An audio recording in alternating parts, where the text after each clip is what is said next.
নমস্কার বন্ধুরা, সকলে কেমন আছেন? ফ্লো উইথ অঙ্কিতার একটি নতুন ব্লগে আপনাদের সকলকে স্বাগত জানাই। গুড আফটারনুন বন্ধুরা, আশা করি আপনারা সকলেই ভালো আছেন। আজ সকাল সকাল উঠে সমস্ত কাজ করে নিয়েছি। কালকে রাত্রেবেলা 1:30 নাগাদ বিজয় ফোন করেছিল, বললো আজকের ওদের অফিস থেকে কিছু স্টাফ যাচ্ছে লিওয়াতে ঘুরতে। বললো তুমিও চলে আসো, সে একবার ঘুরে যাও। প্রায় 4 ঘন্টা মতো লাগবে, এ তো আপনাদের আগেই বলেছিলাম। আর ওনারা 3টে নাগাদ আসবেন, এখান থেকেই নিয়ে যাবেন আমাকে। তাই চলুন যাওয়া যাক। তবে আজকের ওয়েদারটা বেশ ভালো, সূর্যের আলোয় চারিপাশটা একদম ঝলমল করছে। দেখুন, ওই যে ওনারা চলে এসেছে। যদিও আমাদের 3টের সময় বেরোনোর কথা ছিল, কিন্তু ওনাদের আসতে একটু দেরি হয়ে গেছে। এখন 3:50 মতো বাজে। ফাইনালি আমাদের জার্নি শুরু হলো লিভা ফেস্টিভ্যালের উদ্দেশ্যে। এই পাশটায় আমি এর আগে কোনোদিনও আসিনি, যদিও আজই প্রথম। তবে রাস্তাটা কিন্তু বেশ সুন্দর। আর ডান পাশটায় দেখুন সারিবদ্ধভাবে কত গাছ লাগানো আছে, আর কি সুন্দর দেখতে লাগছে চারিপাশটা। আর তার সাথে সাথে রাস্তার চারিপাশে বিভিন্ন রকম রঙের পিটুনিয়া ফুলের গাছ।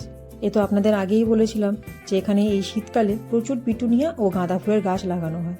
ওই যে দূরে দেখছেন, ওগুলো সবই হচ্ছে পিটুনিয়া ফুলের গাছ। আর বেশ সুন্দর করে একটার সাথে আরেকটা রং মিলিয়ে গাছগুলো লাগানো। এই রাস্তাটার দুই ধারে আবার কত খেজুরের গাছ। আর একটা রাস্তা যেন এক এক ধরনের সৌন্দর্যকে বহন করছে, জানেন। যদিও এটাও সত্যি যে সুন্দর জিনিস রাখতে গেলে তাকে সুন্দরভাবে পরিচর্যাও করতে হবে। আর সেই জিনিসটাই এখানকার মানুষজন কিন্তু এক ফোঁটাও খামতি রাখেন না। আর এই পাশটায় দেখুন, পরন্ত বিকেলে গাছগুলোর ফাঁক দিয়ে সূর্যের আলোটা যেন উকি দিচ্ছে আর ধীরে ধীরে বিদায় জানাচ্ছে। আকাশটাও আজকে এত সুন্দর দেখতে লাগছে যে তাকিয়ে থাকলেই মনটা ভরে যাচ্ছে। আর সত্যি বলতে এমন কিছু মুহূর্ত থাকে যেগুলো ক্যামেরায় বন্দি করাচ্ছে অনুভব করে নেওয়াটাই বেশি জরুরি। আর প্রকৃতির এই শান্ত সৌন্দর্যটা ফোনের ক্যামেরায় ধরবো নাকি চোখের ক্যামেরায় মনে জমা রাখবো, সেটাই বুঝে উঠতে পারছি না, জানেন। আর ওই দেখুন, দূরে আবার একটা পাহাড়ও দেখা যাচ্ছে। তবে এই পাহাড়টার আবার কি নাম সেটা আমার জানা নেই। আর এখানে আবার এই পিটুনিয়া ফুলগুলোর রংটা একবার দেখুন, কি সুন্দর দেখতে। আর দূরে দেখুন ওই যে ওই পাহাড়টা। এই রাস্তাটার দুই পাশে আবার দেখুন বড় বড় বাড়িঘর। আর বেশ অন্যরকম দেখতে বাড়িগুলোকে। জানলা দরজাগুলোকেও দেখছি বেশ অন্যরকম ধরনের। আর এই বাড়িটাকে একবার দেখুন, সেই ছোটবেলায় ডিজনি প্রিন্সেসদের যে কার্টুনগুলো দেখতাম, সেখানে এইরকম ধরনের বাড়িগুলো দেখেছি। আর এই বাড়িগুলোকেও একদম ওই রকমই দেখতে লাগছে, জানেন।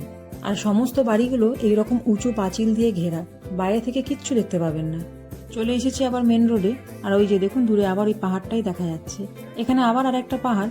আসলে আমরা যারা ভূগোল বিষয় নিয়ে পড়াশোনা করি, তাদের আবার এই গাছপালা, ফুল, আকাশ, পাহাড় এইসবের দিকে একটু বেশি ভালোবাসা। আর ওই জন্য আমার চোখও যেন বারবার এইসব দিকেই চলে যাচ্ছে। তবে একটা জিনিস খেয়াল করলাম, জানেন, কলকাতায় যেমন কোনো জায়গায় যাওয়ার সময় গাড়িগুলো বাঁ দিকের রাস্তা দিয়ে যেত আর ডান দিকের রাস্তা দিয়ে ফিরত, এইখানে আবার ডান দিকের রাস্তা দিয়ে যাচ্ছি আর বাঁ দিকের রাস্তাটা দিয়ে ফিরবো। আসলে গাড়িগুলোর স্টিয়ারিংটাও তো উল্টো দিকে, তাই জন্যই হয়তো এমনি। এখনও আমরা আবুধাবি পৌঁছাতে পারিনি, আসলে বেরোতেও হয়ে গেছিল অনেকটা দেরি। আর এদিকে দেখুন সূর্য প্রায় অস্ত যায় আর কিছুক্ষণের মধ্যেই সন্ধে নেমে আসবে। 10 থেকে 15 মিনিটের জন্য গাড়িটাকে এখানে দাঁড় করানো হলো। ওনারা গেছেন সামনের এই রেস্টুরেন্টে এখন খাবার নিতে। আসলে প্রায় অনেকক্ষণ ধরেই গাড়িতে বসে আছি। প্রায় 1.5 ঘন্টার রাস্তা পেরিয়ে এসেছি। তো এখন একটু চা কফি খাওয়া হবে, তারপর আবার যাওয়া হবে। তবে বাইরেটাই কিন্তু বেশ ঠান্ডা। 1 কাপ গরম কফি নিলাম, কারণ এইটার এখন খুবই দরকার। আর গাড়িগুলো দেখুন কি স্পিডে যাচ্ছে। এখানে প্রায় 140 থেকে 160 কিলোমিটার বেগে গাড়িগুলো যাচ্ছে। দাঁড়ান, গাড়িটার ভিতরে গিয়ে বসি, বাইরেটা প্রচণ্ড ঠান্ডা। আমরা বিকালের কিছু স্ন্যাক্স নিয়ে নিয়েছি, আর কফিটাও ওনারা বেশ ভালো বানিয়েছে। চলুন আবার আমাদের জার্নি শুরু হলো। এখনো অনেকটা রাস্তা যেতে হবে, অনেকটা পথ এখনো বাকি। সূর্য ডুবে যেতেই রাস্তার লাইটগুলোও জ্বলে উঠেছে। তবে পুরোপুরি অন্ধকার হতে এখনো বেশ কিছুটা সময় বাকি আছে। প্রায় 1 ঘন্টা পর আমরা এখানে কিছুক্ষণ দাঁড়িয়েছিলাম, কারণ ওনাদের কিছু জিনিস কেনার ছিল। চলুন আবার রওনা দিই। তবে এখানে একটা জিনিস দেখুন, এই যে চওড়া রাস্তাটা, এটা এই সাদা লাইনগুলো দিয়ে ভাগ করা আছে। একদম ডান পাশের যে রাস্তাটা, সেখান দিয়ে সমস্ত পণ্যবাহী গাড়ি আর বাস এইগুলো যাচ্ছে। ওই গাড়িগুলো কিন্তু এই পাশটায় আসছে না। আর যত ছোট গাড়িগুলো বাকি রাস্তাগুলো দিয়ে যাচ্ছে। আর একটা জিনিস যেটা খেয়াল করলাম, ধরুন আপনি এই চওড়া রাস্তাটারই কোনো একটা ভাগ থেকে অন্য ভাগে যাচ্ছেন, মানে ধরুন রাস্তাটা পরিবর্তন করছেন, তখন সঙ্গে সঙ্গে আপনাকে ব্যাকে ইন্ডিকেটর দিতে হবে যেদিকে আপনি যেতে চাইছেন সেই দিকে, না হলেই কিন্তু ফাইন। এটা কিন্তু বেশ ভালো একটা ব্যবস্থা। একটু একটু করে রাস্তার ধার ধরে লাইটিং শুরু হয়েছে। আর এই রাস্তাটায় আবার গাড়ির স্পিড থাকতে হবে 100-100-র বেশি আপনি কোনোভাবেই গাড়ির স্পিড তুলতে পারবেন না। এক একটা রাস্তায় এক এক রকমের গাড়ির স্পিড, কোথাও 80, কোথাও 100, কোথাও 120, আবার কোথাও 140। আর এইগুলো মেনেই আপনাকে কিন্তু গাড়ি চালাতে হবে। আর দেখুন কি সুন্দর করে রাস্তার ধার ধরে লাইটিংগুলো করা হয়েছে এই লিবা ফেস্টিভ্যালের জন্য। আর সব জায়গায় দেখুন লিবা বলে লেখাও আছে। আর ওই যে দেখুন উঁচু জায়গাটাতে কি সুন্দর করে ওখানেও লিবা বলে লেখা। হঠাৎই গাড়ি থেকে দেখলাম যে ড্রোন শোটা শুরু হয়ে গেছে। আর কি সুন্দর দেখতে লাগছে দেখুন। আসলে আমাদের অনেকটাই দেরি হয়ে গেছে, এখনও 30 থেকে 40 মিনিট মতো বাকি পৌঁছাতে। আর এই সামনেটায় এগুলো সবই হচ্ছে মরুভূমি, যদিও দিনের বেলায় হলে ভালো বোঝা যেত। আমরা প্রায় চলে এসেছি লিবা ফেস্টিভ্যালের কাছাকাছি। আর দূরে একবার দেখুন, যেন আলোর চাদরে মোড়া পুরো জায়গাটা। কি সুন্দর যে দেখতে লাগছে, সামনাসামনি না দেখলে হয়তো বুঝবেন না। চারিপাশটায় যেন আলোর মেলা, যদিও এখনও 20 মিনিট মতো যেতে হবে আমাদের। তবে আজকে রাস্তায় কিন্তু প্রচণ্ড ট্রাফিক। আসলে প্রচুর মানুষজন আজকের এই লিবা ফেস্টিভ্যালে আসছেন। আর ওই দেখুন ফায়ার ওয়ার্কটাও শুরু হয়ে গেছে। প্রতিদিন 8টা থেকে 8টা 15 পর্যন্ত টানা এই ফায়ার ওয়ার্কটা হয় এই ফেস্টিভ্যালের জন্য। আর 31st নাইটে আবার নাকি 30 মিনিট ধরে এই ফায়ার ওয়ার্কটা হয়। আর কি সুন্দর দেখতে লাগছে একবার দেখুন। কিন্তু এত ট্রাফিক যে তাড়াতাড়ি একটু যাব সেটাও হবে না, তাই গাড়ি থেকেই দেখিনি। আর দেখে পুরো দিওয়ালির কথা মনে পড়ে গেল। ফাইনালি অনেক কষ্টে ট্রাফিক কাটিয়ে আমরা লিবা ফেস্টিভ্যালে এন্ট্রি করছি। এইখান থেকেই আমরা এন্ট্রি করব। আর চারিপাশে দেখছেন কত মানুষজন, প্রচুর মানুষজনের ভিড় আজকের। তবে এখানে বলে রাখি যে এই ফেস্টিভ্যালে কিন্তু এন্ট্রি ফ্রি, কোনো চার্জেস পে করতে হয় না। চলুন ভিতরটায় যাই। এখানেও আবার দেখছি বিভিন্ন রকমের লাইট দিয়ে সাজানো। চলে এসেছি ভিতরটাতে। আর চারিপাশটায় শুধু বিভিন্ন রকমের খাবারের দোকান। প্রায় 2 সপ্তাহ পর আজকে ওর সাথে দেখা হলো, কিন্তু আজকের এত পরিমাণে ভিড় যে বেচারা দম ফেলার সময়টুকুও নেই। এদিকে দেখলাম যে আবার ড্রোন শোটা শুরু হয়েছে, তাই সেটাই দেখতে আসলাম। প্রথমে দেখলাম একটা ঈগল পাখি, আর এখন আবার দেখছি একটা মানুষ প্যারাশুট নিয়ে নামছে। আর এগুলো দেখছি আবার একদিক থেকে অন্যদিকে মুভ করছে। আর এইগুলো দেখতেও বেশ ভালো লাগছে এই খোলা আকাশের মধ্যে।